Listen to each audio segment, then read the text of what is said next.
maxaad uga guurtay xiriirkii isbahaysiga Israa'iil? I changed from Israeli alliance because Israeli are criminals. sababta aan uga guuray isbahaysiga Israa'iil waxa weeye Israa'iiliyiintu waa dambiilayaal aan la aamini karin oo aan run sheegaynin. waxay qaxooti ka dhigeen oo ay xoog iyo qori caaradii ku muquuniyeen Falastiiniyiinta oo ay dhulkii ka qaadeen iyagoo Mareykanka iyo Ingiriisku ay dabada ka riixayaan. By force of arms given to them by Americans and the British. waxaa kaloo ay weydiiyeen ma run baa inaad tiri Hitler ma jirto wax Yuhuuda oo uu laayay?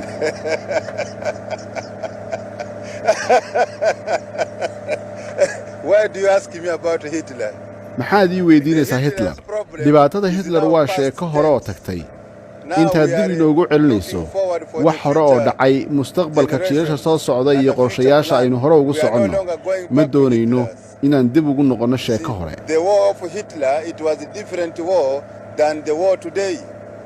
If I am to prepare the war against Israel completely, Idi Amin Dada waxa uu ku taami jiray in Falastiiniyiinta uu cudud ku taageeri doono isla markaasina uu Israa'iil uga dhicin doono dhulka ay ka haysato. waxaana warbaahinta Umar u soo bandhigay inuu hayo qorshe uu ku weerarayo Israa'iil. qorshahaasi oo uu ka mid yahay ciidan si gaar ah u tababaran oo weerar toos ah ku qaada diyaaradaha wada ka duqeeya dad ismiidaamiya iyo xitaa inuu dalalka dariska la Israa'iil ka dhaadhiciyo in afarta jiho lagaga yimaado Israa'iil, taasoo ku tilmaamay inaanay wax badan qaadateen Israa'iil uu xaalad adag gelin doono. dagaalkana waxa uu sheegay inuu ka hagi lahaa gudaha wadankiisa. get there by paratrooper and also bombing by airplanes and having few squadron of suicide. waxaa la weydiiyey ciidanka aad ku weeraraysa Israa'iil ma waxay noqonayaan kuwa reer Uganda? waxaana uu yidhi And will there be Ugandans in those battalions? I don't know, but any volunteer, even France. ma garan karo, laakiin xitaa mutadawiciinta dunida waa la soo dhaweynayaa. hadday yihiin Faransiis, Jabaaniis iyo xitaa kuwa u dhashay Vietnam, dhammaantood waa la soo dhaweynayaa. Vietnamese are there in these squadrons.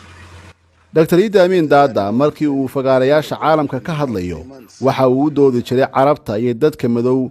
tusaale ahaan isagoo hadal ka jeedinaya kulanka qaramada midoobay waxa uu sheegay in carabta ay xaq u leeyihiin inay iska difaacaan Israa'iil.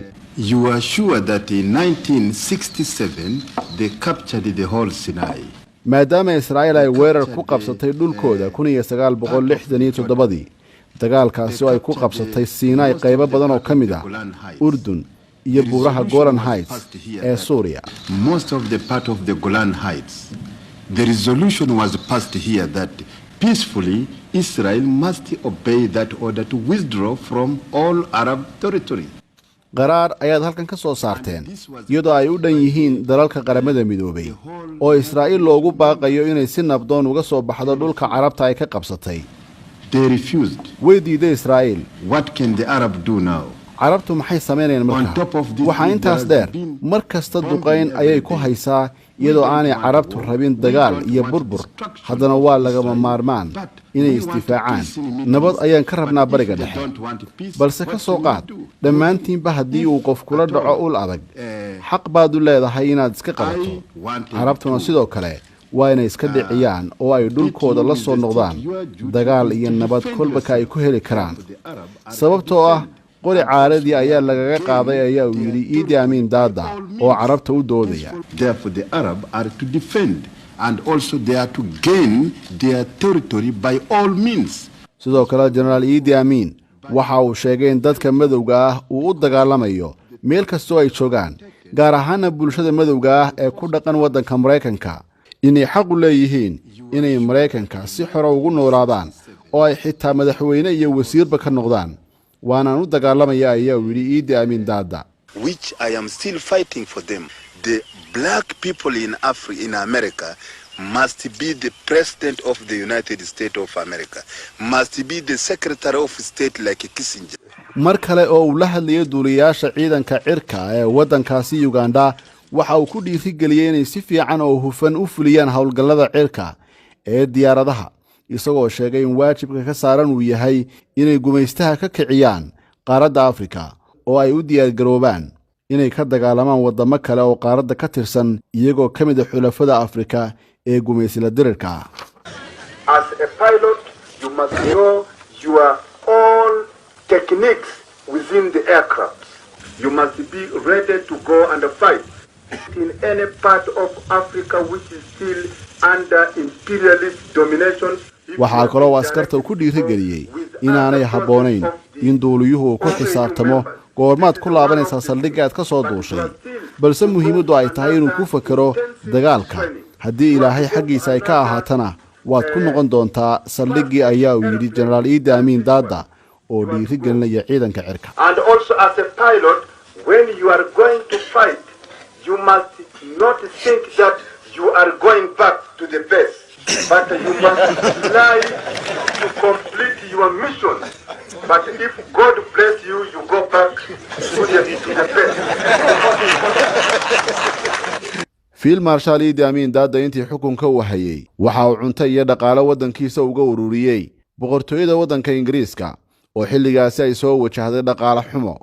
inkastoo tallaabadaasi caalamka barkii uu u arkayay ku digasho iyo jees uu Idi Amin ula jeedo waddanka Ingiriiska, balse waxa xilligaasi uu sheegay inuu lacag iyo cunto badan u ururiyay si markaasi ugu gurmado jahawareer dhaqaale oo uu sheegay inuu soo wajahay Ingiriiska. British now actually they are in chaos, as you know. Their economic is in chaos completely. I am very far away from London, but I am helping them. We have opened the fund here, Save the British Fund. I donated 10,000 shillings from my own saving. Some people donated full lorry of vegetables, 3 tons. Generaal Idi Amin intii xukunka uu hayay waxa uu soo saaray digreetooyin madaxweyne oo mamnuucaya in haweenku ay xidhaan timaha macmalka. waxa kaloo haweenka ka mamnuucay inay maryaha gaagaaban iyo marada ku dhagan jirkooda ay xidhaan. sidoo kale Idi Amin Dada waxa uu bedelay magacyadii ajaanibka ahaa ee Ingiriiska ay u bixiyeen goobaha caamka ama goobaha dadweynuhu ay isugu yimaadaan sida wadooyinka caanka ah, waxaana uu ku bedelay magacyo ay garanayaan dadka reer Uganda. Idi Amin Dada intii uu talada waddankaasi hayay waxa la tilmaamay in awoodda muslimiinta ay kobocday dhinaca dhaqaalaha iyo fidinta diinta iyo garaangalkooda awoodda dawladnimada.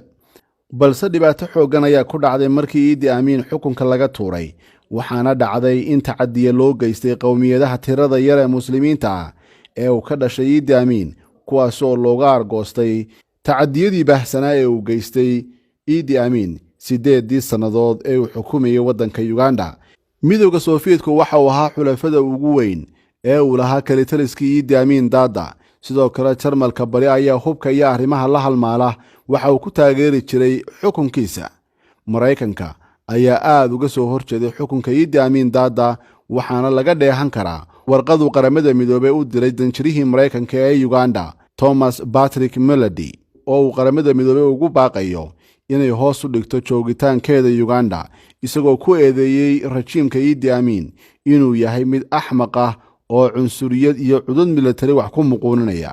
Then we must make really face them militarily because we are capable of fighting against them, of liberating that country.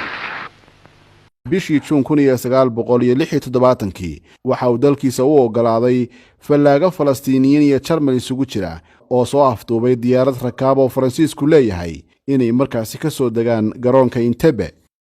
rakaabka badankoodu waxay ahaayeen Yuhuud, waxaana ay ka dajiyeen madaarka Entebbe ee Uganda. dhammaan dadkii aan Yuhuud ahayn waa ay sii daayeen fallaagadu, balse 83 qof oo rakaabkii Yuhuud ahaa iyo shaqaalihii diyaaradda ayay sheegeen inaan la sii dayn doonin, iyagoo taageero ka helay Generaal Idi Amin Dada madaxweynihii Uganda. maadaama Idi Amin uu si aad uga soo horjeeday Yuhuudda iyo dawladoodaba, waxa uu ogolaaday in fallaagadu ay dalkiisa ku haystaan dadkaasi ay soo afduubeen. taasi waxay keentay in komandooska Israa'iil oo uu hogaaminaya sarkaal ay walaala yihiin ra'iisul wasaaraha Israa'iil Benjamin Netanyahu uu xoog ku soo furtay dadkii halkaasi lagu afduubay, iyadoo howlgalkaasina uu noqday mid caan baxay oo dunida oo dhan laga maqlay Entebbe Operation.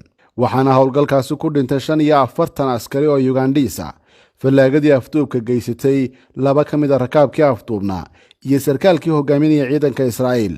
jenaraal Idi Amin Dada waxa uu xilligaasi aad uga xanaaqay doorkii Kenya ay ku lahayd weerarkaasi Israa'iil ay ka fulisay dalkiisa, maadaama ciidamada commandoska Israa'iil ee Uganda soo weeraray ay soo mareen hawada Kenya.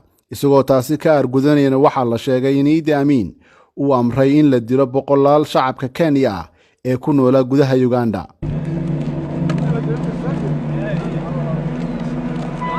Idi Amin Dada waxaa lagu tilmaamay inuu ahaa nin wadani ah oo aan musuqmaasuq samaynin, isla markaasina saraakiisha dowladdiisa ka ilaaliya musuqmaasuq, mana jirin xilligii uu talinayay wax isdabamarin ama musuq